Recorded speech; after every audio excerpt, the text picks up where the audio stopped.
Em um quarto escuro, iluminado apenas pela luz tremeluzente de uma tela de computador, um jovem estava intensamente focado em uma partida de jogo ranqueada tensa. Cada movimento que ele fazia era preciso, como se ele tivesse nascido para viver em um mundo virtual. Depois que a partida terminou, ele se levantou, tomou café da manhã, jogou a mochila sobre o ombro e foi silenciosamente para a escola. A vida dele sempre foi monótona e repetitiva. O ciclo interminável de provas e notas o desgastou gradualmente. Somente nos jogos ele podia lutar, correr riscos e experimentar a emoção que a vida real nunca poderia proporcionar. Ele ansiava por um jogo verdadeiramente estimulante, um mundo que realmente pudesse fazer seu coração disparar. E então, isso veio de uma maneira que ninguém poderia ter esperado. Enquanto caminhava pela rua, Akira de repente se deparou com um homem bizarro, uma figura gigante saindo de um carro, como se estivesse rasgando o tecido da vida comum.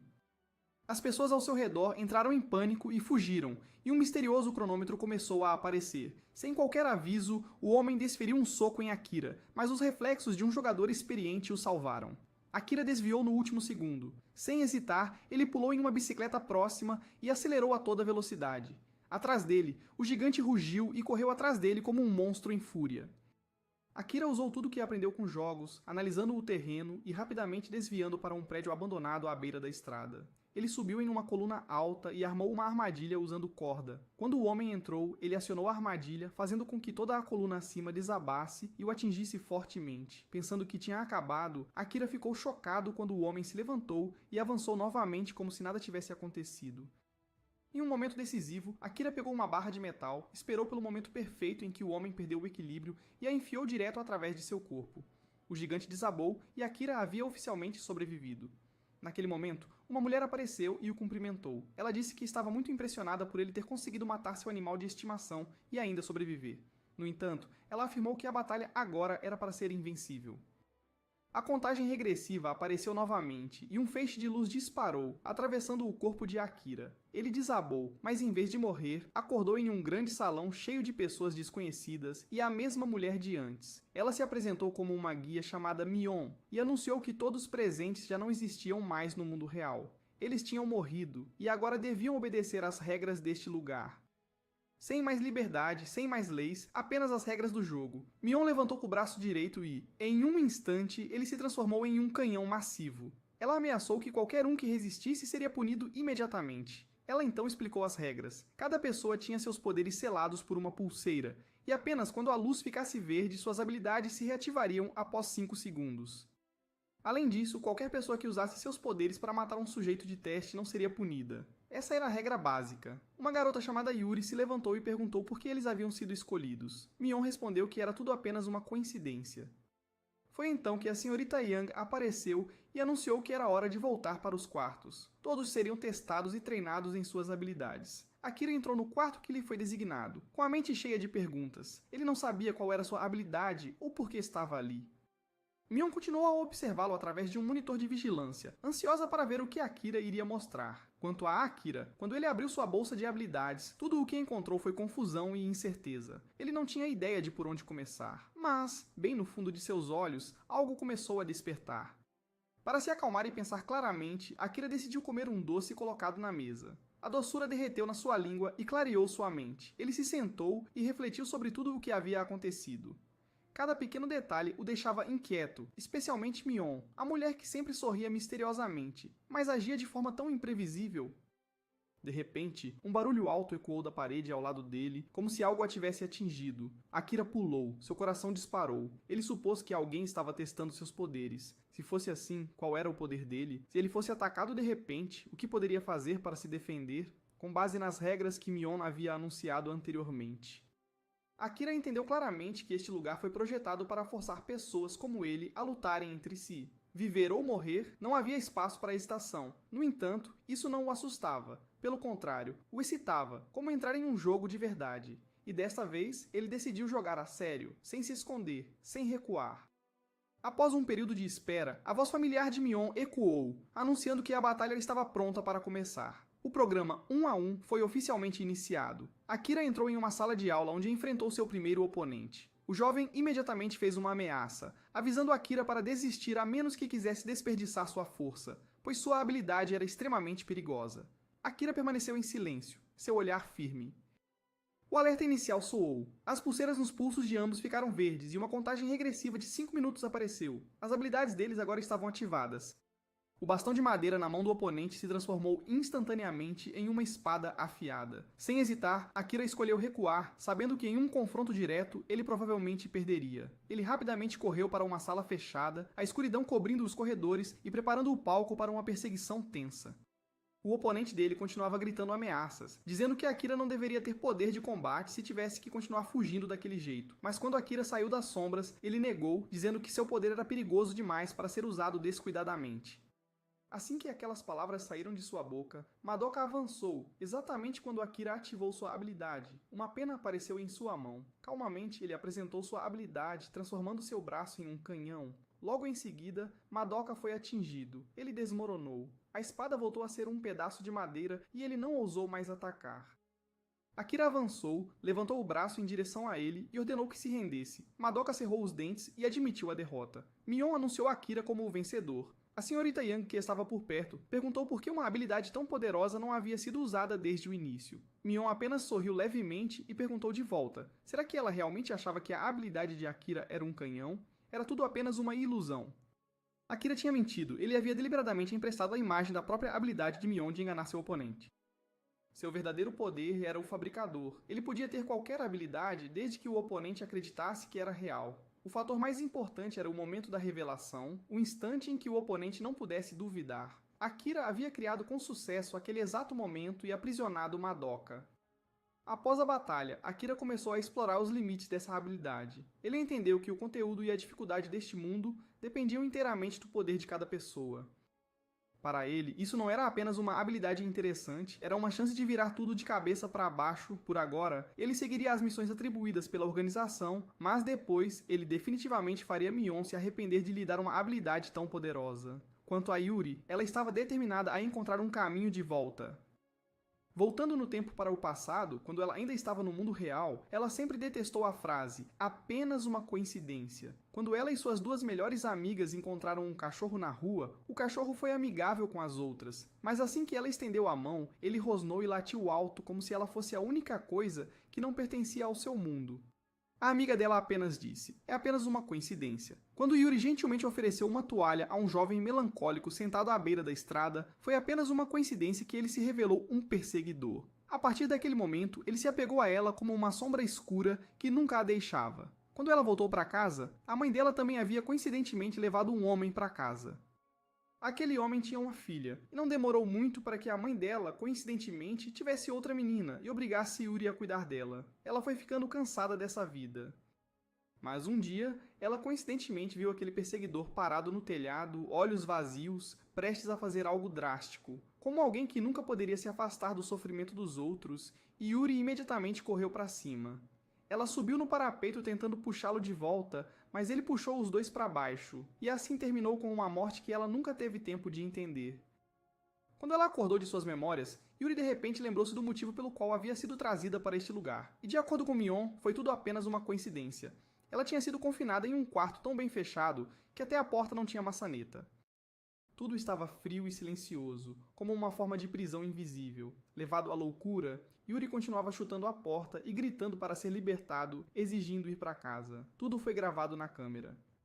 Yuri não disse nada, abrindo silenciosamente a bolsa para estudar a habilidade que havia recebido. Após ler as informações, ela caminhou até a parede ao lado da sala, colocou a mão nela e fechou os olhos. Uma explosão repentina ecoou, assustando Akira na sala ao lado. Animada, Yuri imediatamente tentou na porta selada, mas foi completamente inútil.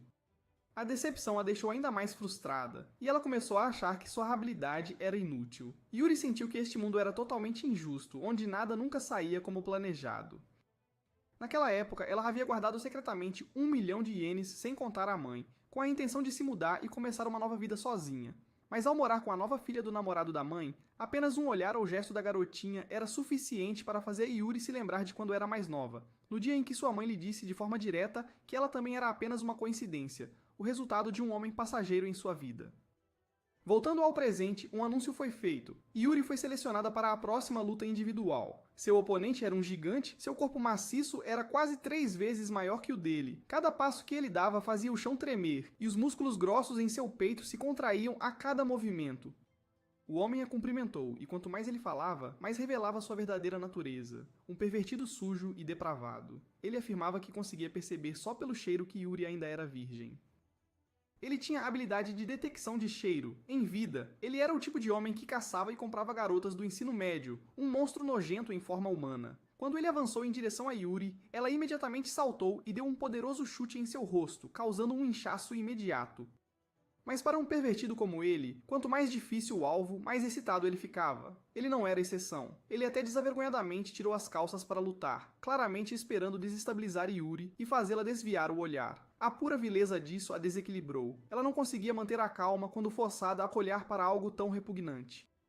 O homem a levantou do chão, prendendo-a em seus braços musculosos, sua respiração quente e pesada contra sua orelha, enquanto ele a cheirava como um lunático. As lutas de Yuri não fizeram nada para detê-lo. Pelo contrário, isso desencadeou uma memória nele do dia em que ele havia atacado uma jovem. A garota, embora pequena, era esperta. Depois de encontrar o cartão de visita dele e descobrir onde ele trabalhava, ela voltou para extorquí-lo, exigindo 200.000 ienes ou ela o denunciaria na empresa. Foi por causa dessa ganância que a vida da garota terminou nas mãos de um monstro disfarçado de homem. O pervertido contou a história com um brilho distorcido nos olhos, admitindo que ele tinha se tornado viciado naquela sensação. Ele pensou que teria que viver sem o cheiro das colegiais neste lugar, mas então ele conheceu Yuri. Não foi apenas mais uma coincidência. Aquelas palavras, apenas uma coincidência, cortaram o coração de Yuri como uma faca. Todas as tragédias e ressentimentos em sua vida começaram com aquelas mesmas palavras. Naquele instante, Yuri ativou sua habilidade. Ela apertou o braço do pervertido com tanta força que os músculos se torceram e encolheram sob a pressão. Sem parar por aí, ela desferiu uma série de socos esmagadores, seus olhos frios agora sem hesitação. A habilidade de Yuri era um aumento quíntuplo na força física, e quando ela batia, fazia isso com o peso de toda a dor que a vida tinha jogado nela. O anúncio soou. Yuri foi o vencedor. A senhorita Young ficou chocada. Com um poder como esse, a maioria das pessoas teria dificuldade só para ficar em pé no começo. Mas Yuri enfrentou um gigante pervertido e o esmagou sem piedade. Só agora, a senhorita. Young começou a acreditar no que Mion uma vez disse, que essa era uma habilidade que apenas aqueles com integridade e instinto poderiam possuir. Será que Yuri é um gênio? Enquanto isso, Yuri cerrou o punho firmemente. Em seu coração, um voto ecoava para sua irmãzinha, Lilia. Eu voltarei para casa para você, não importa o que aconteça. Ao mesmo tempo, Akira estava sentado em seu quarto, olhando silenciosamente para a câmera instalada no canto, pensando consigo mesmo. Usarei este poder para esmagar todos vocês. Ele estava apenas testando se a organização conseguia ler sua mente, mas como não houve reação, ele supôs que talvez pudessem lê-la, mas estavam deliberadamente o ignorando. No entanto, ele não se importava muito se eles realmente sabiam, então ele mostraria a eles exatamente o que queriam ver. Akira achou seu poder estranho, seu corpo não se sentia cansado, não havia sensação de esgotamento de energia e o poder parecia se gerar continuamente. Ele se perguntou de onde realmente vinha essa energia. Naquele momento, Mion apareceu de repente e explicou que era a longevidade, criada a partir da força vital dos humanos. Cada vez que Akira usava sua habilidade, alguém do outro lado do mundo morria. Assim que ela terminou de falar, Mion caiu na risada e disse que estava apenas brincando. Akira acordou assustado. Era apenas um sonho. A porta do quarto dele se abriu e alguém entrou para levá-lo ao próximo programa. Akira entrou em uma nova sala onde várias pessoas já estavam esperando. A voz de Mion soou por um alto-falante colocado no centro da mesa, anunciando que o segundo programa seria uma batalha em equipe dividida em grupos de 5 pessoas e começaria em 2 horas. O grupo de combate de 5 incluía Akira, Yuri, Kumagiri, Madoka e Sawatari. Akira analisou a situação. Parecia que o objetivo era que eles se matassem, então havia uma grande chance de enfrentarem muitos inimigos. Mas se fosse uma batalha de equipe, uma coordenação eficaz exigiria revelar as próprias habilidades. Ele começou a se perguntar se deveria ou não contar a verdade aos seus companheiros de equipe. O primeiro a te apresentar foi o velho, Sawatari. Ele tirou um botão e o transformou em uma corda. Sua habilidade era transformar botões em cordas. Yuri não conseguia acreditar e pensou que era apenas um truque de mágica, exigindo que ele contasse a verdade. Ela então apresentou honestamente sua própria habilidade. Madoka tinha o poder de transformar galhos de árvores em espadas. Kumagiri não tinha muita certeza de qual era seu poder. Parecia que ele era invencível por 2 segundos, mas como ainda não tinha se atrevido a usá-lo, ele disse: "Parecia que..." Além disso, ele também era um lutador profissional. Finalmente, chegou a vez de Akira. Como era de se esperar, ele não podia revelar seu trunfo, então ele simplesmente afirmou que sua habilidade era transformar seu braço em um canhão. Akira entendia claramente que se contasse a verdade para a pessoa errada, poderia perder a vida. Por isso, manter esse segredo era essencial. De repente, ele perguntou a Madoka sobre seu ferimento, uma pergunta aparentemente casual, mas na verdade destinada a fazer todos acreditarem ainda mais na falsa habilidade de canhão que ele havia alegado ter. Ao mesmo tempo, ele continuava ponderando uma questão em sua mente. Seu poder era ativado com base nos pensamentos do oponente, então quem exatamente era o oponente aqui? Se oponentes significassem apenas inimigos, então na frente de aliados, seu poder não se ativaria. Ele se sentia sortudo por Sawatari estar no grupo de pessoas tão ingênuas que não apenas exibiam seu poder abertamente, mas também falavam muito. Graças a isso, Akira atraía menos atenção. Para ele, Yuri era a peça-chave da equipe. Quando a equipe estava prestes a entrar na sala de batalha, Sawatari de repente ficou sério. Ele lembrou-os da regra que Mion havia mencionado anteriormente. Se tiver a chance, mate o oponente. Não importa quão bons ou decentes possam parecer, em circunstâncias especiais, qualquer um pode se tornar impiedoso. Todos os 5 pisaram em uma grande arena de batalha. Mion anunciou que cada membro seria designado para lutar 1 contra 1, e o resultado dos 5 duelos determinaria a equipe vencedora. Cada luta só terminaria quando uma das seguintes condições fosse atendida: cair do palco, inconsciência, rendição ou morte. A primeira partida foi Sawatari contra Kashi e Rin. Akira rapidamente percebeu que todo o grupo havia sido enganado. Desde a maneira como a equipe de 5 pessoas foi organizada até o tempo de preparação, tudo levou todos a acreditar erroneamente que lutariam como uma equipe. Então todos revelaram casualmente suas verdadeiras habilidades. Mas no final, revelou-se ser partidas 1 a 1, onde não havia necessidade de revelar nada.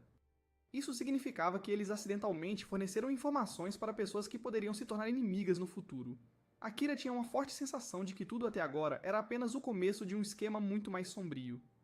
Sawatari entrou na arena. Ele viu Rin, do começo ao fim, estava envolvida em um cobertor branco, parecendo não estar totalmente pronta.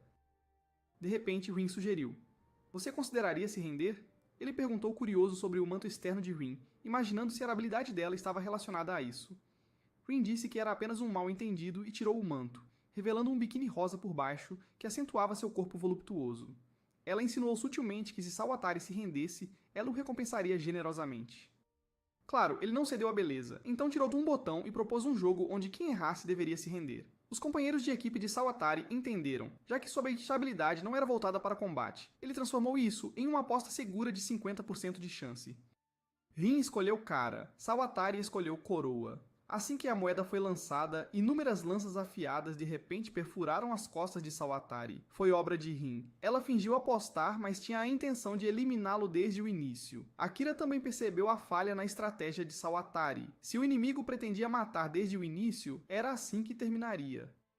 No momento em que ele baixou a guarda, ela atacou. Antes que ele pudesse entender a habilidade de Rin, ela já havia colocado o manto de volta. Claramente, Rin não fez nenhum movimento grande, mas flechas apareceram do nada. Enquanto todos estavam indignados, Madoka disse que pelo menos o sacrifício de Sawatari os ajudou a identificar o poder do inimigo. Aquela declaração irritou tanto Yuri quanto Kumagiri, que exigiram que ele a retirasse. Akira ficou preocupado que o incidente tivesse causado um conflito interno no grupo e interveio para mediar, pois não era hora de discutir. A próxima partida foi Kumagiri contra Ringo. Aprendendo com o passado, Kumagiri decidiu fechar a distância rapidamente para responder a tempo. Assim que as algemas ficaram verdes e foram liberadas, ele correu em direção ao oponente, determinado a empurrar a menina para fora do palco gentilmente para que ela não se machucasse. Mas Ringo de repente levantou a mão e se rendeu. Tudo aconteceu num piscar de olhos, chocando ambas as equipes. Ao retornar para o lado dela, ela relatou que não podia derrotar Kumagiri. Mesmo depois de usar sua habilidade de copiar o poder dele, nada aconteceu. Rin agarrou Ringo pelo pescoço furiosamente, gritando que ela deveria ao menos ter descoberto o poder de Kumagiri, acusando-a de ter se segurado intencionalmente, dizendo que se eles perdessem, toda a equipe seria punida. Zokimion tentou acalmar a raiva de Rin e disse que ela ganharia a terceira partida. Então Rin deixou Ringo ir. A habilidade de Ringo é copiar a habilidade do oponente com 1/10 da força. Na verdade, a habilidade dela também permite que ela identifique imediatamente o poder da pessoa copiada. Então ela descobriu que a habilidade de Kumagiri era se tornar invencível por 2 segundos. Mas como sua versão era de apenas 0,2 segundos, era inútil, então ela se rendeu. A terceira partida foi entre Madoka e Zokimyoin. Ao subir no palco, Madoka lutou estrategicamente com as mãos amarradas. Ela não podia sacar sua espada e se aproximar de forma imprudente seria perigoso, então era melhor não se apressar. Quando as algemas foram soltas, Zokimyoin puxou um estilingue. Ela estava confiante de que atacar primeiro garantiria sua vitória. Madoka pegou um pedaço de madeira e casualmente rebateu a esfera de aço que veio voando em sua direção. A bolinha de gude transformou-se em uma enorme bola de ferro que bateu no chão. Aconteceu que a habilidade de Zokimyoin era transformar uma bolinha de gude em uma gigante bola de ferro. Madoka sentiu-se sortuda por não ter tentado pegá-lo. Zokimyoin rapidamente lançou outra bolinha, encurtando o tempo para que ela aumentasse antes de ser desviada. Madoka a cortou com sua espada e disse que suas intenções eram muito óbvias. Então, Zokimyoin lançou 3 bolinhas de uma vez. Madoka ou cortou ou desviou de todas enquanto ele se aproximava dela. Internamente, ela pensou que Akira já devia ter percebido a essa altura. Sua verdadeira habilidade era transformar um galho de árvore em uma espada capaz de cortar qualquer coisa. Zokimyoin temia esse oponente. Ela não tinha chance de ganhar, mas ver Rin atrás dela a encheu de pavor e confusão. Madoka apontou sua espada e disse: "Seu poder não pode vencer o meu. Se você se render agora, ainda não é tarde demais." Zokimyoin, decidida a dar tudo de si, começou a lançar freneticamente bolinhas de gude em seu oponente. Bolas de gude gigantes caíam uma após a outra, cercando Madoka no centro, como se tentassem bloquear todos os seus caminhos. No entanto, seus esforços foram em vão, pois Madoka conseguiu cortá-las. Zokimyoin reservou a última bolinha de gude para seu oponente, e assim que ele cortou essa, descobriu-se que outra já estava sendo lançada. Ela se aproximou dele de perto, saltando alto no ar e puxando o estilingue com força, acreditando que assim Madoka não conseguiria cortá-lo. No entanto, a corda de borracha de seu estilingue foi cortada por uma faca, fazendo a bolinha de gude cair. Zokimyoin percebeu que, enquanto estava no ponto cego da bola de gude, Madoka havia quebrado um galho de árvore. Quando ele apontou sua espada para Zokimyoin e exigiu sua rendição, ela de repente disse obrigada, porque ele era tão forte e confiante que a subestimou e deu a ela essa oportunidade. A última bola de gude que ela tinha lançado mais cedo bateu na parede do penhasco e rolou suavemente até os pés de Madoka. Antes que ele pudesse reagir, de repente explodiu e subiu rapidamente, atingindo-o em um ponto vulnerável, fazendo seu rosto frio se contorcer imediatamente de dor. Zokimyoin emergiu vitorioso, enquanto Madoka só podia segurar sua ferida e lamentar sua arrogância, que parecia um castigo divino. A quarta partida foi entre Koji e Akira. Ao subir no palco, Akira ainda estava preocupado com a velha questão: quem exatamente contava como adversário dentro do alcance de sua habilidade? Entre os 8 participantes, foi apenas a pessoa na frente dele a ser considerada? Ele olhou para Koji e se perguntou se essa pessoa era o único alvo válido. Então quando e como isso foi definido? Em que condições? E com quem? Quando sua habilidade realmente ativaria? Sem poder continuar adivinhando, Akira decidiu realizar um experimento no mundo real. Assim que as algemas foram removidas, ele verificou sua própria equipe e não viu mudanças, o que significava que sua habilidade não podia ser ativada com eles. Aliviado, Akira olhou para Koji, que ainda estava parado e não mostrou sinais de ataque. Akira aproveitou a chance para realizar um segundo teste. De repente, ele se virou e correu rapidamente para baixo, surpreendendo tanto a plataforma quanto Koji. Ele ficou diante de Madoka e declarou que cuidaria dele por ser tão arrogante e perder 2 vezes por esse mesmo motivo. Assim que ele falou, o braço de Akira se transformou em um canhão gigante. O primeiro tiro explodiu. Fumaça se espalhou por todo lugar e um canto inteiro da parede foi destruído, deixando uma cratera profunda. Felizmente, Madoka reagiu a tempo e desviou para o lado. Esta performance inesperada assustou Koji, que percebeu que Akira até se atreveu a atacar o próprio companheiro de equipe. Akira se aproximou de Koji e começou seu terceiro experimento. Como Koji estava agora convencido de que a habilidade de Akira era o canhão, Akira transformou seu braço em um canhão de verdade. Assim que o tiro foi disparado, Koji levantou a mão para bloqueá-lo e a bala de canhão desapareceu imediatamente como fumaça. Alarmado, Koji percebeu que havia acabado de revelar acidentalmente sua própria habilidade. Sem perder a chance, Akira disparou várias vezes. Koji ainda podia bloqueá-los, mas a ansiedade estava claramente escrita em seu rosto. Akira então lançou um sapato diretamente no rosto de Koji, fazendo com que ele instintivamente levantasse as mãos para bloquear. Naquele momento, Akira já tinha se aproximado por trás dele, apontando o canhão diretamente para sua nuca, congelando o ar. Com base nas reações anteriores de Akira, ele deduziu que a habilidade de Koji era anular qualquer coisa que ele tocasse, mas isso requer que sua mão direita esteja em contato com o chão. Vendo seu segredo exposto, Koji não tinha saída e imediatamente levantou as mãos em rendição. O experimento de Akira tinha sido bem sucedido além das expectativas. Antes disso, ele tentou mentalmente designar um colega de equipe como oponente e ativar sua habilidade de canhão, mas não houve resposta. Isso provou que a habilidade não poderia ser ativada se o oponente não percebesse genuinamente Akira como uma ameaça.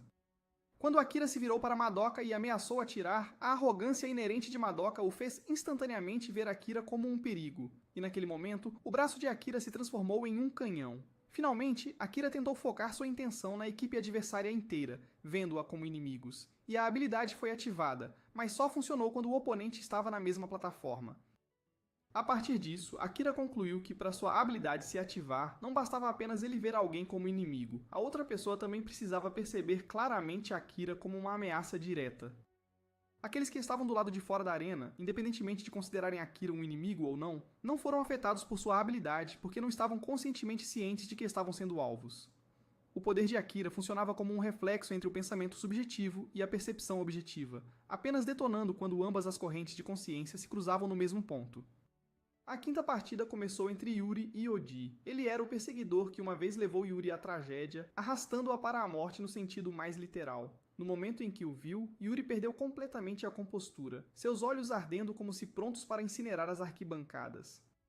Esse era o homem que havia destruído a vida dela, e agora que ambos haviam caído neste mundo, com rancores passados e novos ódios combinados, Yuri estava determinada a resolver isso de uma vez por todas. Ela ordenou que Ogi ficasse parado, e ele obedeceu porque tinha a habilidade de transformar seu corpo em aço. Yuri correu direto para ele e deu um soco que o fez voar para fora da arena, batendo na parede. Yuri venceu esta partida de forma limpa. Akira ficou sentada analisando a vitória de Yuri e percebeu que apenas multiplicar a força dos braços e das pernas por 5 não a tornaria tão assustadora. O problema estava no fato de que toda a sua força física havia sido ampliada. A velocidade dos pés, o torque do corpo, tudo isso trabalhava junto para produzir um soco de poder destrutivo avassalador. Mesmo que o corpo do oponente fosse tão duro quanto aço, eles não poderiam suportar um golpe assim. Após a partida, Mion apareceu e anunciou o terceiro programa. Primeiro veio a punição para o time perdedor. Todos foram vendados e separados em 2 salas diferentes. O time vencedor foi tratado com um banquete luxuoso, enquanto o time perdedor... Bem, os garotos foram trancados em uma sala vazia com apenas água para beber, e as garotas foram forçadas a vestir roupas embaraçosas e ridículas para servir os vencedores. Depois Mion voltou, dessa vez para anunciar que, a partir de agora, cada equipe seguiria um programa diferente. Usar fantasias de coelho foi apenas uma brincadeira inicial, a verdadeira punição estava apenas começando. A equipe inteira foi levada para um buraco enorme. Lá, o pessoal disse que de agora em diante, cada pessoa seguiria seu próprio caminho e só no final descobriria o que os esperava. Kumadiri, mantendo seu jeito de irmão mais velho, lembrou a todos que mesmo que se tornassem inimigos, o objetivo era permanecer vivos e voltar. Quando o grupo se dispersou e apenas Akira e Yuri permaneceram, ele gentilmente a encorajou a sobreviver para que ela pudesse devolver o lenço que ele uma vez usou para cuidar de seus ferimentos. Yuri prometeu solenemente que ela retornaria. Então os dois se separaram e seguiram suas jornadas distintas. Akira entrou em uma sala com um pedestal de pedra com um telefone. Mion explicou o terceiro programa. Ele tinha atualmente 100 pontos, e sua tarefa era acumular 1000 pontos. A porta à frente se abriu e Akira entrou em um espaço vasto. Mion anunciou que restavam 13 horas e 18 minutos. Durante os próximos 30 minutos, os jogadores ganhariam 10 pontos para cada oponente derrotado. Akira sabia que estava na zona A e imediatamente escolheu correr pela estrada à frente. Ele rapidamente encontrou seu primeiro oponente, mas essa pessoa só queria conversar. Ele tinha vindo para recrutar, não para lutar. Naquele momento, Yuri estava sendo perseguido por um grupo e aconteceu de cruzar caminhos com Akira novamente. Aconteceu que as 4 pessoas perseguindo Yuri eram do time vermelho, enquanto o jovem que se aproximou de Akira pertencia ao time verde. Ambas as facções estavam tentando recrutar membros. O time vermelho queria trazer Yuri e Akira para o lado deles, mas Katsuya, um membro do time verde, não queria que isso acontecesse. Ele usou sua habilidade para transformar um galho de árvore em um arco e disse aos dois para escaparem rapidamente. Do lado da equipe vermelha, Matsushita foi enviado, pois ele tinha o poder de transformar seu braço em um canhão. Yuri entrou em pânico e gritou que esse cara tinha o mesmo poder que Akira. O líder da equipe vermelha, cheio de confiança, congelou imediatamente ao ouvir a palavra mesmo e acreditou instantaneamente. Aproveitando da oportunidade, Akira os enganou para manifestar um canhão em seu braço. Ele fingiu atirar uma vez e depois fugiu com os outros dois. Quando Matsushita recebeu a ordem de atirar, Akira esperou o momento perfeito para revidar. Os 2 fluxos de fogo colidiram, criando uma explosão enorme. O canhão de Akira era claramente mais forte, mandando toda a equipe vermelha pelos ares. Matsushita então tremeu como uma folha. Incapaz de até mesmo ficar de pé, todo o time perdeu sua carta na manga e caiu em caos. Uma vez temporariamente seguros, Katsuya falou sobre o líder do time vermelho. Este time era liderado por uma dupla que era poderosa em habilidade e perversa em comportamento. Akira propôs ir à base do time verde. Acabou por ser uma fazenda pacífica onde havia mulheres grávidas, crianças e idosos. Ele sentiu que um líder que pudesse proteger essas pessoas devia ser confiável e decidiu se juntar. Quando encontrou o líder, Yuto, o homem ficou muito feliz em ganhar alguém forte como Akira. Quando perguntado sobre o poder de Yuri, ambos ficaram atônitos como se atingidos por um raio, porque era uma habilidade de nível plus, até superando um canhão. Yuto ficou tão emocionado que caiu em lágrimas, elogiando Katsuya por fazer um ótimo trabalho ao trazer 2 membros poderosos. Ele começou a explicar a situação do terceiro programa. Pontos do dispositivo eram o núcleo de tudo, e podiam ser ganhos ao completar missões atribuídas pela organização. Pontos funcionavam como moeda e eram usados para trocar por comida, remédios, ferramentas ou até informações. A missão de cada pessoa era sobreviver e acumular 1000 pontos. Quando ele chegou pela primeira vez, as pessoas se dividiram em pequenos grupos para conveniência e para se moverem e compartilharem pontos. Mas então, certo grupo cresceu de repente para dezenas de pessoas em pouco tempo, seguido por rumores de que eles tinham começado a sequestrar aqueles que não seguiam a missão. Akira supôs que o time vermelho não pretendia deixar este local para prosseguir para o próximo programa. Yuto concordou, dizendo que ninguém queria ficar aqui para sempre, mas o próximo programa pode não ser mais fácil. O time vermelho escolheu construir seu próprio reino usando a força para dominar, preferindo ser reis aqui em vez de seguir em frente. Ao mesmo tempo, o líder do time vermelho, Ikai, estava interrogando os 4 homens que não conseguiram capturar pessoas. Rin agora havia se juntado ao time vermelho. Ikai queria executar os 4, mas a vice-líder Mayasa o impediu porque ela não queria sujar suas roupas de sangue. Graças a isso, os 4 escaparam da punição. No entanto, Mayasa começou a prestar atenção em Akira, acreditando que, além do canhão, ele escondia outro segredo. Yuto continuou a explicar as facções atuais. O time vermelho governava os fracos através da violência, e era conhecido por escravizar pessoas. Incapazes de ficar parados, eles formaram o Green Team para proteger os fracos. Havia também a equipe azul, uma facção neutra que não interferia com nenhum dos lados. Assim, a situação estava atualmente dividida em 3 facções claras. A equipe vermelha era a facção de caça aos humanos, a equipe verde se opunha a eles, e a equipe azul permanecia neutra. Yuto acreditava que em um futuro próximo, a equipe verde inevitavelmente teria que confrontar a equipe vermelha, e portanto, precisava muito da ajuda do grupo de Akira. Yuri concordou imediatamente. Quando ele se virou para perguntar a Akira, o garoto não respondeu, mas deu um passo à frente e tentou usar seu canhão para ameaçar Yuto, apenas para descobrir que sua habilidade não iria ativar. Ele começou a suspeitar que Yuto tinha a habilidade de suprimir os outros, ou simplesmente não confiava em seu próprio poder. Mas alguns segundos depois, o canhão realmente apareceu. Yuto ficou surpreso e perguntou se havia mais alguma coisa que Akira precisava dele. Se ele disparasse, talvez encontrasse a resposta que procurava. Akira decidiu disparar. O tiro de canhão que Akira disparou não causou nem o menor ferimento em Yuto. Diante da reação calma de Yuto, Akira percebeu que Yuto não estava apenas testando seu poder, mas queria ver se ele era realmente capaz de enfrentar as forças perigosas que estavam por vir. A habilidade de Yuto conseguiu até resistir ao canhão, e ele permitiu que Akira atirasse para confirmar isso. Akira claramente sabia que o homem duvidou dele no início, mas agora o deixava disparar livremente. Realmente um líder imprevisível. Nesse momento, Momoko entrou e relatou que o número de novos membros que estavam se juntando desta vez era muito maior do que nunca antes. Yuto acreditava que isso poderia ser uma oportunidade para mudar o atual equilíbrio de poder. Enquanto isso, Katsuya estava preocupado que não haveria espaço suficiente para todos. Ele então sugeriu que ele e Yuri compartilhassem um quarto. Quando finalmente tiveram um pouco de privacidade, Katsuya silenciosamente entregou a Yuri um pedaço de papel. Yuri pensou nervosamente que estava prestes a confessar seus sentimentos, mas acabou que o papel dizia: "Minha habilidade real é telepatia." Sob a orientação de Akira, Yuri fechou os olhos e se concentrou em imaginar que o menino estava enviando palavras para ela. Um momento depois, a voz dele ecoou em sua mente, dizendo para sinalizar se ela pudesse ouvi-lo. E para sua surpresa, Yuri realmente ouviu. Ambos ficaram emocionados por terem estabelecido telepatia com sucesso. Akira sugeriu que eles usassem esse método para se comunicar de agora em diante para evitar serem espionados. Ele entendia muito bem que, como líder, Yuto definitivamente ficaria cauteloso com qualquer pessoa com habilidades superiores, especialmente aquelas cuja confiabilidade ainda não havia sido verificada. Ele afirmou que deveriam se tornar uma dupla que coordena suas habilidades, e se Yuri precisasse de algo, ele daria seu total apoio. Durante a conversa, Akira gradualmente entendeu o motivo da determinação de Yuri para voltar. Ela estava procurando sua irmã mais nova, Lilia. Seu próprio objetivo, no entanto, era diferente. Ele queria vencer o jogo e ter uma revanche com Mion, aquela que lhe deu seu poder. Ele jurou que a faria se arrepender por tê-lo transformado em uma ferramenta. Depois de tudo, ele passou a confiar plenamente em Yuri, até mesmo revelando que seu verdadeiro poder não era a telepatia ou o canhão, mas a habilidade de recriar os poderes que o oponente acreditava possuir. Naquele momento, seu telefone tocou, exibindo uma imagem de Mion. Era um anúncio para uma nova missão, subjugação em grande escala, que começaria às 9 horas da manhã no dia seguinte nas ruínas da praça do Distrito D. Cada fantasma derrotado renderia 30 pontos e durante a missão, os jogadores não podiam atacar uns aos outros. Na manhã seguinte, Yuto formou as equipes e enviou Akira e Yuri para atuarem como guerrilheiros, pois seria mais fácil usar os poderes com menos pessoas.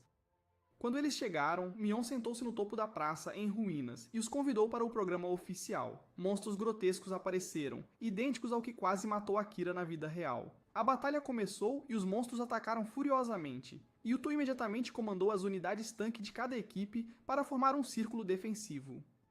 Um Gu avançou contra ele, mas não conseguiu o contato e foi instantaneamente contido por um tanque que agarrou seu braço. Então, o grupo de execução entrou correndo e o decapitou. A coordenação em 3 camadas de tanque, contenção e execução funcionou sem problemas. Akira rapidamente despachou um Gu com seu canhão. Eiji, o líder da equipe D, cuja habilidade era parede de ferro e cujo corpo era tão duro quanto aço, atuava como o tanque principal. Katsuya perguntou à freira com ele sobre a eficácia do boneco amaldiçoado. E de fato, quando ela o jogou em um monstro, o espectro foi instantaneamente morto. Enquanto a equipe verde estava dominando, a equipe vermelha de repente apareceu, trazendo com eles um grupo de escravos acorrentados com colares de ferro roxo. Yuto ordenou uma retirada das ruínas para desviar a atenção dos Ghouls para o inimigo. No entanto, os Ghouls continuaram massacrando os jogadores. Miyasa, com o poder de empréstimos de alto interesse e cobrança forçada de dívidas, ordenou que os escravos atacassem os Ghouls. Ele estava ansioso para ver como Yuto reagiria. Sem hesitação, Yuto decidiu salvar as pessoas. Mas para sua surpresa, Mion abriu um portão e liberou um enorme monstro Ghoul composto chamado Nian. Esta era a batalha que ela realmente estava aguardando. O time verde avançou, mas foi esmagado. Até Akira foi derrubado. Quando Nian estava prestes a derrotá-lo, Yuto apareceu e disse a Akira para salvar Eiji. Ele lidaria com um monstro. A verdadeira capacidade de Yuto foi revelada. Ele era um mediador, alguém que poderia negociar a paz e usar o poder da determinação firme para proteger os outros. Mesmo quando atacado pela sequência de chutes de Nian, Yuto permaneceu de pé, jurando que nunca permitiria que alguém precioso para ele fosse sacrificado novamente. Com um golpe infundido com relâmpago, ele socou o monstro, criando um buraco enorme em seu peito. A praça inteira tremeu. Quando pensaram que tinha acabado, Nian de repente se levantou novamente. Ele havia devorado os corpos de sua espécie e regenerado suas partes perdidas, tornando-se ainda mais forte. Enquanto o agora imparável Nian devastava, foi subitamente atingido pelo canhão de Akira. Yuto imediatamente gritou com raiva, exigindo saber por que ele tinha voltado, mas Akira já tinha calculado. Ele voltou porque tinha elaborado uma estratégia. Ele e Yuri avançaram juntos, comunicando-se por telepatia para que ninguém mais ouvisse. Depois de atrair Nian para uma posição adequada, assim que ele lançou um soco nele e levantou uma espessa nuvem de poeira, Akira apareceu de repente, empurrou o cano da arma direto em sua boca e disparou. Parecia que tinha acabado, mas Nian levantou-se novamente. Naquele momento, Ikai avançou e deu um soco que fez a cabeça voar para longe do corpo. Todos os fantasmas foram eliminados e a batalha oficialmente terminou. No entanto, Ikai não tinha a intenção de recuar. Ele declarou que queria lutar contra o grupo de Akira 2 contra 1, ou 3 contra 1 se Yuto ainda pudesse lutar. Assim que a tensão atingiu seu ápice, uma explosão alta ressoou. O canhão de Mion disparou diretamente em Ikai. Ela afirmou friamente que nunca anunciou que a missão havia terminado. Se há uma luta, então lute uma guerra adequada. Ela anunciou um jogo de guerra entre a equipe vermelha e a equipe verde, caça ao rei. As duas equipes serão colocadas em zonas separadas, e a que eliminar o rei adversário primeiro vencerá. O objetivo de proteger não é uma pessoa, mas um dispositivo que representa o rei. As equipes podem usar qualquer método para roubar o dispositivo do oponente e conectá-lo ao seu próprio sistema. Mion deu uma dica para Ikai. Os jogadores podem caçar membros da equipe inimiga para acumular pontos, que podem ser trocados com ela por vantagens, como ativar algemas que desativam qualquer pessoa. Akira imediatamente entendeu que isso significava que ele poderia bloquear a habilidade do líder adversário e depois matá-lo. Após a caçada ao rei, uma das duas equipes, verde ou vermelha, deve ser completamente eliminada. Miyasa propôs claramente que, se a equipe vermelha vencer, toda a equipe verde deve morrer. Só então seria uma resolução completa. O jogo de guerra Caça ao Rei começaria em 7 dias. De volta à base, Yuto chamou Akira para uma sala privada e perguntou diretamente sobre sua verdadeira habilidade. Ele havia notado que o ataque do Ghoul claramente acertou o alvo, e Akira não deveria ter sido capaz de desviar. O que exatamente ele fez? Akira admitiu que sua habilidade não era o canhão, mas não disse mais nada. Naquele momento, Kumagiri resgatou um membro da equipe verde e da equipe vermelha e a trouxe de volta para a base. Lá, ele encontrou Akira e Yuri novamente. Enquanto todos estavam reunidos, Mion mais uma vez transmitiu um anúncio sobre o jogo Caça ao Rei. Qualquer um poderia se juntar no meio, e era incentivado a mergulhar na guerra. Akira percebeu cada vez mais o esquema de Mion. Ela havia orquestrado tudo desde o início para fazer os dois times se matarem. Enquanto todos ainda estavam sendo manipulados, o mais perigoso já não era mais Mion, era Miyasa, o vice-líder que já havia começado a explorar a situação. Akira começou a se preocupar, o que ele poderia fazer nos próximos 7 dias e como ele deveria se preparar. Naquele momento, Ringo veio agradecer a Akira por salvá-la durante a batalha com o Ghoul. No entanto, durante a conversa, ela deixou escapar acidentalmente que conhecia sua verdadeira habilidade. Percebendo que havia falado demais, já que isso poderia ser uma questão de vida ou morte para Akira, Ringo confessou que sua habilidade permite saber os verdadeiros poderes dos outros. Por exemplo, ela sabia que a invencibilidade de Kumagiri dura apenas 2 segundos. Akira imediatamente a puxou para uma sala privada e perguntou friamente por que ela revelou isso. Ringo não escondeu nada. Ela disse com franqueza que sua habilidade é copiar 1/10 do poder de outra pessoa, e graças a isso, ela pode reconhecer a natureza do poder sendo usado. Uma habilidade muito inútil por si só, por isso ela precisa de um parceiro. Ela suspeitava que a habilidade de Akira fosse semelhante e pediu para se tornar parceira dele. Akira notou que ela até sabia os poderes dos membros da equipe vermelha, e Ringo confirmou com a cabeça. Pouco tempo depois, Akira convidou Yuri para ir com ele conhecer a equipe azul. Enquanto isso, no lado da equipe vermelha, 2 membros-chave, Renka e Kamui, foram convocados. Miyasa deu ordens claras. Se você vira o inimigo na estrada, mate-o sem hesitar. Ao mesmo tempo, o membro da equipe vermelha, que foi capturado pela equipe verde, foi resgatado e trouxe o relatório de que o espião testemunhou pessoalmente o momento em que Akira foi atingido pelo Ghoul e saiu completamente ileso, então imediatamente contra-atacou com o canhão. Isso provou claramente que a verdadeira habilidade de Akira não era a artilharia. Miyasa recebeu a notícia e imediatamente informou Ikai. Ambos perceberam que a estratégia de caça ao rei tinha que mudar, pois a pessoa mais perigosa agora não era o líder Yudo, mas Akira, com um poder que nenhum deles podia começar a entender. Akira levou Yuri para treinar, sabendo que tinha que se preparar para a batalha que se aproximava. Ele descobriu que Yuri tinha a habilidade de imaginar e queria que ela tentasse imaginar quem ela era. Yuri tentou, e viu que ele havia se transformado em Ringo. Ele percebeu que ela deveria ter encontrado Ringo no dia anterior. Akira teve que explicar que ela havia descoberto seu próprio poder.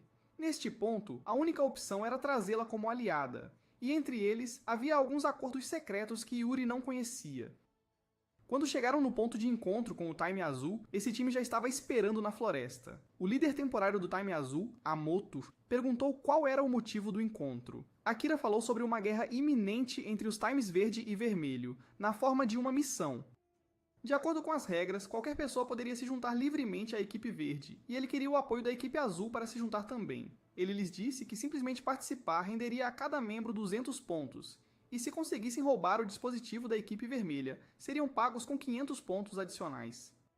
O time azul estava usando todos os seus pontos acumulados para recrutar mercenários. Amoto tinha um pedido. Se sua condição pessoal fosse atendida, ele poderia transmitir o pedido para sua equipe. Ele apontou para Yuri e pediu para usá-la como uma moeda de troca, mas Akira recusou imediatamente porque ninguém poderia substituir Yuri. Se eles quisessem ela, então o próprio Amoto teria que participar e seguir as ordens de Akira.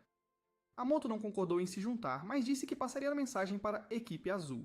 Antes de sair, ele acrescentou que eles não conseguiriam de qualquer maneira. Esse resultado já estava predeterminado.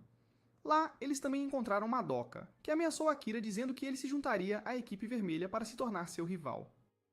Mas Akira não se importou e virou as costas com indiferença, o que o enfureceu. Na sala de reuniões, Yudo, Madame Mamoko, representando um grupo, veio discutir a adesão à guerra como equipe médica. Yudo aceitou porque sabia que eles não eram um fardo e cada um tinha algo que queria proteger. Além disso, as equipes médicas eram essenciais no campo de batalha. Na noite antes da batalha, toda a equipe verde se reuniu para um churrasco, aproveitando uma noite tranquila antes da luta. No dia seguinte, a equipe verde chegou à área da Torre 5, onde a missão aconteceria. Aconteceu que as frequentes saídas de Akira e Yuri eram na verdade para explorar e confirmar a localização do campo de batalha para esta missão. A partir disso, eles foram capazes de entender o terreno e formular estratégias. O pessoal instruiu-os a ligar seus dispositivos. Mion apareceu em um vídeo e explicou a missão mais uma vez. A missão seria completada roubando dispositivos da equipe adversária. Cada dispositivo roubado valia um ponto Mion. Qualquer dispositivo que fosse roubado seria considerado morto e inutilizável. O dispositivo estava ligado a uma pulseira. Se estivesse a mais de 3 metros do pulso, também seria considerado morto. Quando considerado morto, a pulseira ativaria e o usuário não poderia mais usar energia ou habilidades. Regras adicionais incluíam que dentro de cada torre na área de batalha haveria um poste de dispositivo. Colocar um dispositivo nele concederia 10 pontos de Mion. Os pontos acumulados podem ser usados para pedir a Mion para fazer anúncios, recuperar dispositivos, selar habilidades, pedir medições, etc. O objetivo final era destruir o dispositivo do rei inimigo. Toru sabia que selar os poderes do inimigo era a chave para a vitória. Aquela equipe também tentaria selar o poder do líder deles, então tinham que impedir isso a qualquer custo. Quando a equipe vermelha apareceu, o staff anunciou que era hora de escolher o rei de cada equipe. Mion declarou o início da missão em grande escala, caçar o rei. Yuto anunciou que o primeiro objetivo deles era capturar as torres. Eles precisaram tomar pelo menos 3 torres e fortificá-las, bloquear as habilidades do Rei Vermelho e prever as ações do Grupo Coringa para aplicar sua estratégia. Dessa forma, eles ganhariam. E mais uma coisa, ele disse que estava realmente agradecido por todos o terem seguido até aqui. O motivo de ele estar aqui era definitivamente por causa disso. Graças a todos, ele tinha lindas memórias. Obrigado, ele disse.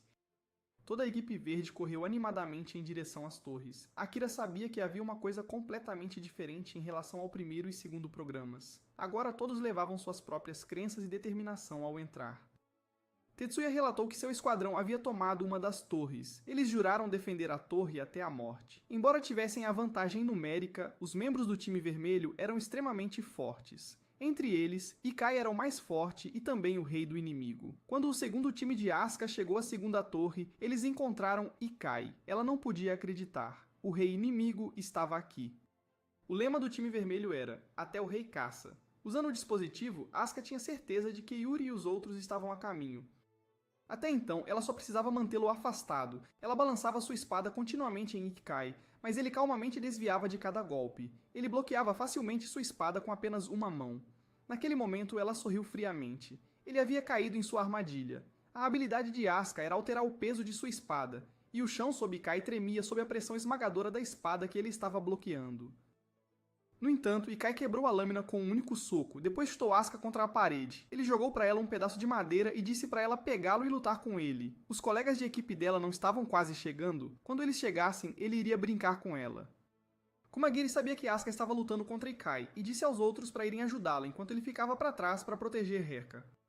A habilidade dela de controlar correntes de ar foi a chave para defender a base deles. Assim que os outros partiram, Herka sentiu alguém se aproximando. Tetsuya e os outros também estavam correndo para resgatar Asuka, mas Kamui bloqueou o caminho deles. Um membro central do time vermelho, Kamui, tinha eliminado muitos membros do time verde. Até mesmo Kumagiri perdeu uma mão durante sua luta. Akira também encontrou Rin. Rin se aproximou de Akira com a desculpa de lutar, mas na verdade estava reunindo informações. Em seguida, contatou imediatamente Madoka para confirmar a localização de Akira.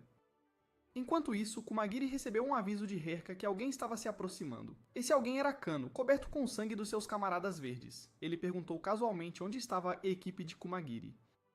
Enfurecido, Kumagiri avançou nele e agarrou seu pescoço, mas as algemas em seus pulsos de repente apertaram-se. A habilidade de Kano era encolher objetos. Um fio fino saiu de sua mão, enrolou-se no pulso de Kumagiri e apertou.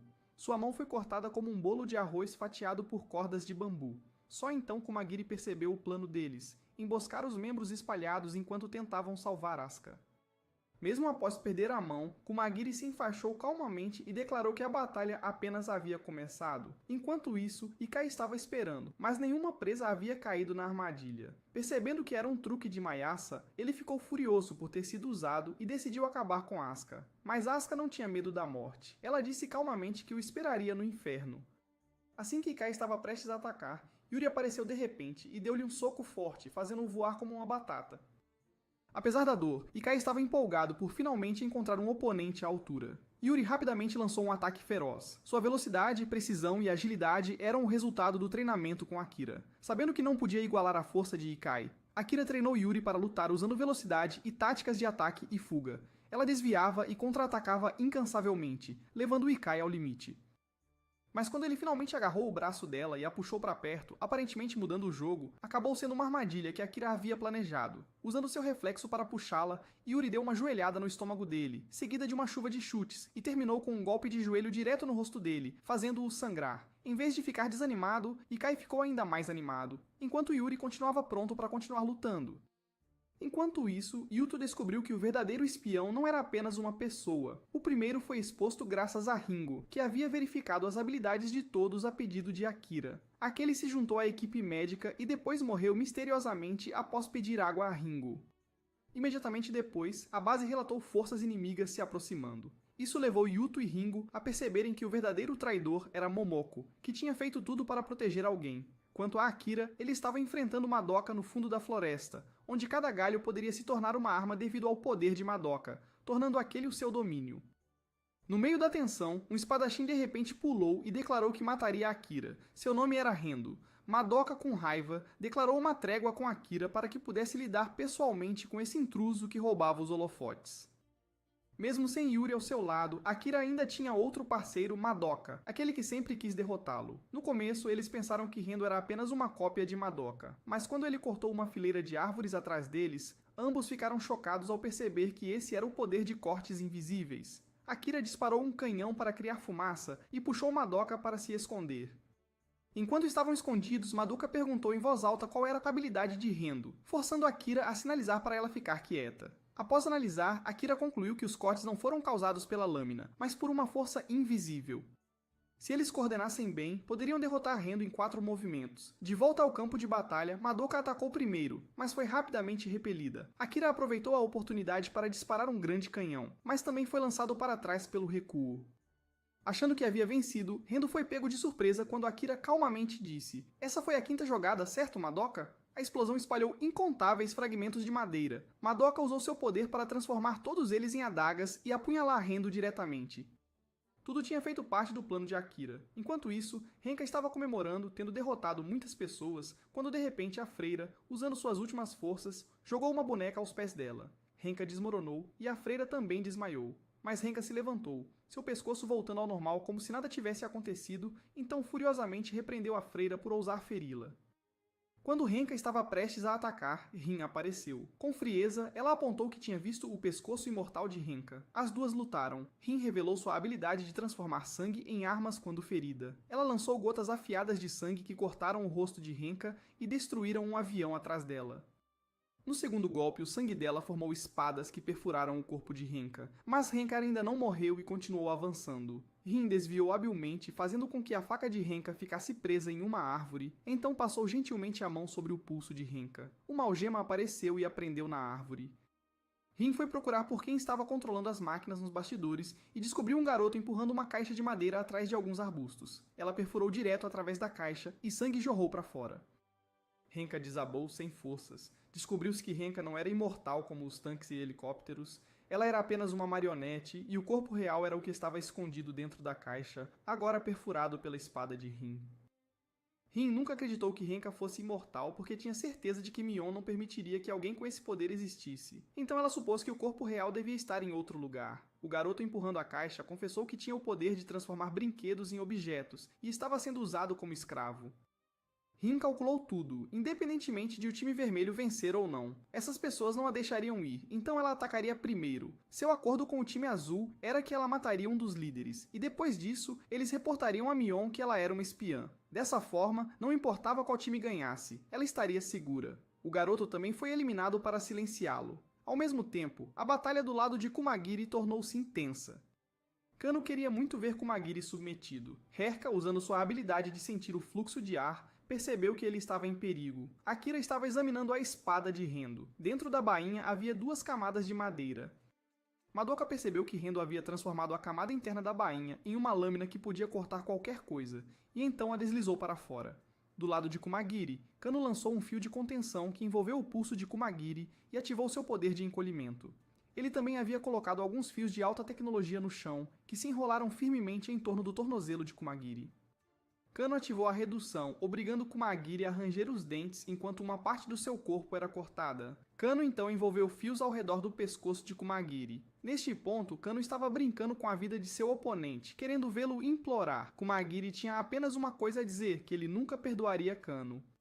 Justo quando Kano estava prestes a puxar o fio, Herka apareceu, jogando-se em Kano e derrubando-o. Quando Kano, furioso, lançou uma adaga para fazer Herka sofrer, Kumagiri usou seu próprio corpo para bloquear o ataque. Naquele momento perto da morte, ele se lembrou do passado quando seu irmão ainda estava vivo. Um acidente trágico tirou a vida de seu irmão.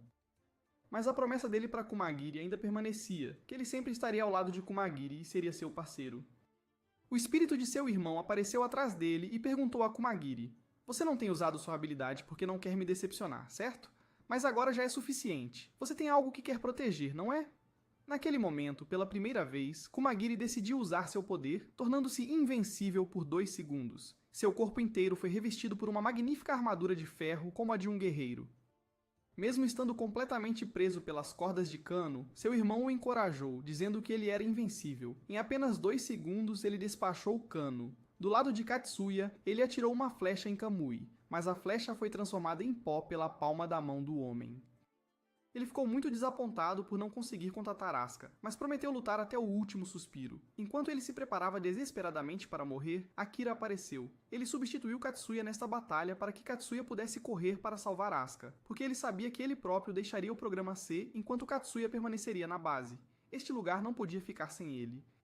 O verdadeiro alvo de Akira desde o início era Kamui. Quando sua pedra atingiu o homem, ela se dissolveu em fumaça. Ele especulou que isso deve ser uma reação química. Isso também explicou as marcas de queimadura em Katsuya. Kamui então expôs o segredo de Akira. Quando Akira usou a pedra para sondá-lo, Kamui percebeu que ele não podia usar nenhum poder divino. Kamui estava curioso sobre a condição para ativar a habilidade de Akira, mas quando o viu segurando a espada de Rendo, ele ficou completamente perplexo. Kamui não conseguia acreditar que Akira havia derrotado Rendo e presumiu que ele tinha usado uma habilidade de cópia. Aquele único golpe mandou Kamui para o além. Descobriu-se que o que Akira estava segurando só existia por causa da crença de Kamui. Akira descobriu que a técnica da espada invisível era a habilidade de Kamui. Aproveitando a oportunidade, Akira pegou o dispositivo de Kamui e o conectou ao seu próprio. Para deixar Kamui morrer em paz, ele não revelou qual era seu poder divino, apenas revelou que as informações que eles tinham foram vazadas por ele. Usar poder divino sem efeito divino, essa informação vaga despertaria a imaginação do inimigo. Esse era o objetivo de Akira. Do lado de Udo, eles estavam analisando a morte do espião e adivinhando quem era a segunda pessoa quando ele foi subitamente baleado pelo braço canhão de Momoko em total descrença. Ele sabia a verdade, mas não queria acreditar que a pessoa em quem ele confiava era o traidor. Aconteceu que o líder da equipe vermelha e seu companheiro eram ambos filhos de Momoko. Ela até usou Taro para ameaçá-los a largar seus dispositivos e selar suas habilidades. Diante da vida de uma criança, Udo tomou sua decisão e jogou fora seu dispositivo. Uma mensagem de morto apareceu na tela. Ela foi quem acabou com Udo. Bem quando ela pensou que tudo tinha terminado, Ringo apareceu e declarou que ainda não era o fim. Mayasa também recebeu uma mensagem de Mion dizendo que eles ainda não tinham vencido porque o rei do time verde não havia sido derrotado. Ao ver Akira entrar, ele imediatamente percebeu que Akira era o rei. Do lado de Ringo, ela estava sendo perseguida por Momoko, que exigia que ela revelasse quem era o rei. Depois de se esconder por um tempo, Ringo finalmente criou coragem para exigir Taro de volta de Momoko. Naquele momento, ela usou a habilidade copiada do inimigo. Quando ela disparou, percebeu que, embora o poder fosse exatamente 1/10, a velocidade da bala também era 10 vezes mais rápida, obviamente. Seu oponente também sabia disso. Os dois lutaram de forma justa, colocando Taro de lado e tendo um duelo de canhão. Ringo disparou instintivamente tiros, cobrindo a área com uma densa fumaça, e o oponente desapareceu. De repente, Momoko emboscou-a de trás de uma árvore. Ela avançou e bateu em Ringo, sabendo que sua personalidade tímida não tinha coragem de matar. Ringo tomou sua decisão. Ela disparou o canhão no penhasco, fazendo as rochas caírem. Ela pensou que, se tivesse que entregar Taro a uma mulher tão cruel, preferiria deixá-lo morrer. Momoko cavou freneticamente através dos escombros, mas não havia nada embaixo. Acontece que Ringo havia pegado a criança. Ela tinha planejado tudo isso para recuperar Taro.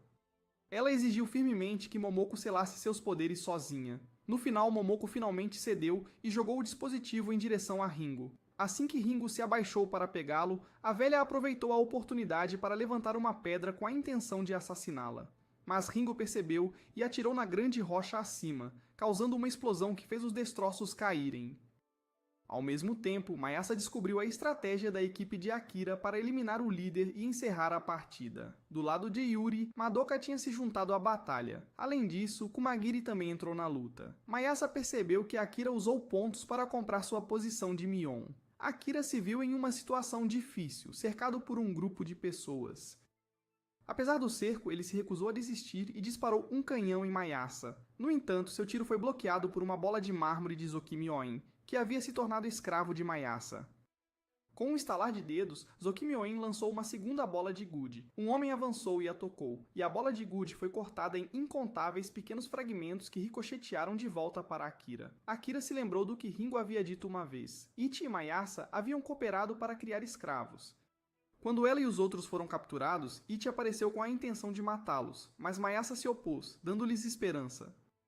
Essa esperança era exatamente a condição necessária para ativar sua habilidade. Aqueles que ele salvou se tornariam escravos, forçados a arriscar suas vidas por seu mestre. Por isso, Mayasa estava tão confiante, pensando que tudo estava indo de acordo com o plano. Mas Akira não estava com medo, porque a fraqueza deles era não saber qual era sua verdadeira habilidade.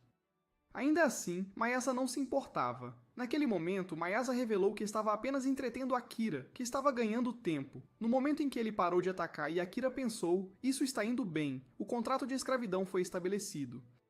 Um colar apareceu em volta do pescoço de Akira, simbolizando seu status como escravo. Os escravos se aproximaram e imobilizaram Akira. Nem mesmo a teletransporte pôde ajudá-lo a escapar. Mayasa o esfaqueou sem piedade. Seu objetivo era forçar Akira a revelar a habilidade que ele havia usado antes. Mayasa acreditava que ele era o verdadeiro mestre deste jogo e tinha atraído Akira até aqui. Mas Akira perguntou calmamente: e se fosse o contrário? Não é verdade que agora estou em posição de negociar diretamente com você? Esta frase-chave lembrou a Mayasa da habilidade de Yuto. A faca com a qual ele esfaqueou foi pega à mão nua por Akira. Akira conseguiu obter a habilidade de Yuto graças à confiança de Mayasa, que Akira havia sutilmente manipulado através de dicas enganosas. As correntes ao redor dos pescoços dos escravos desapareceram. Felizmente, Akira havia se preparado bem antecipadamente e enfiou pacotes de carne dentro de suas roupas, o que o salvou da facada mais cedo. Para contrariar o plano de Mayasa, eles haviam se preparado extensivamente. Tudo havia sido organizado por Akira há muito tempo, começando no dia em que ele disse que queria convidar Yuri para encontrar Kumagiri. Quando Kumagiri capturou o caçador de escravos da equipe vermelha, Akira fez Yuri imaginar-se como outra pessoa para testar algo. Então ele pediu a ela para imaginar ser aquele mesmo escravo. Sabendo que havia espiões na equipe verde, Akira fez Yuri se transformar no escravo para relatar informações falsas. Em vez de dar respostas claras, ele insinuou vagamente para que o inimigo interpretasse mal. Assim, Mayasa foi gradualmente caindo na armadilha que havia sido armada. No entanto, Mayasa não estava em desespero.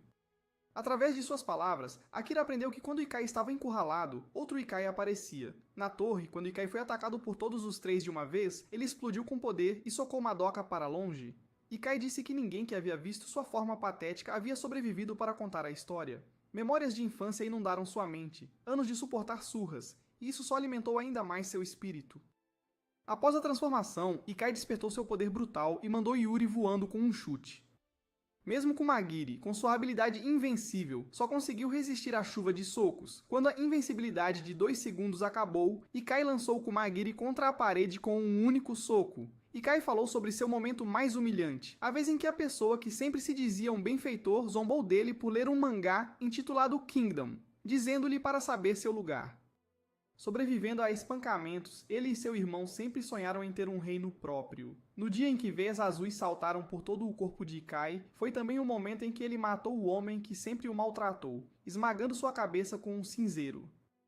Desde aquele dia, sempre que ele era submetido à dor constante, aquele sentimento voltava, e é assim que Ikai acabou do jeito que está agora. Quanto a Yuri, ela estava determinada a acabar com essa luta. Quando seus punhos se chocaram, um lado movido por pura força bruta, o outro por um aumento de 5 vezes, eles estavam perfeitamente equilibrados. Aquele único soco foi suficiente para quebrar os ossos do braço de Yuri, enquanto o de Ikai mostrou apenas uma pequena rachadura. Com 5 minutos de força aumentada, Yuri jurou terminar tudo, mas Ikai não se abalou. Além da dor de suas memórias de infância, ele não conseguia sentir mais nada. Com músculos ondulantes, Ikai batia implacavelmente no pequeno braço de uma garota do ensino médio. Ele não conseguia entender como, por alguma força, Yuri ainda não tinha caído. No próximo golpe, Yuri colocou toda a sua força tentando libertar Ikai, alguém que não conseguia se libertar de seu trauma de infância e, portanto, não conseguia mais sentir dor. Ao mesmo tempo, Yuri ficou horrorizada ao ver suas algemas ficarem vermelhas, significando que sua habilidade havia desaparecido. Ikai a socou, ainda de pé, apesar de todos os seus esforços. Mion anunciou que a equipe vermelha usou 50 pontos Mion para selar a habilidade de Yuri.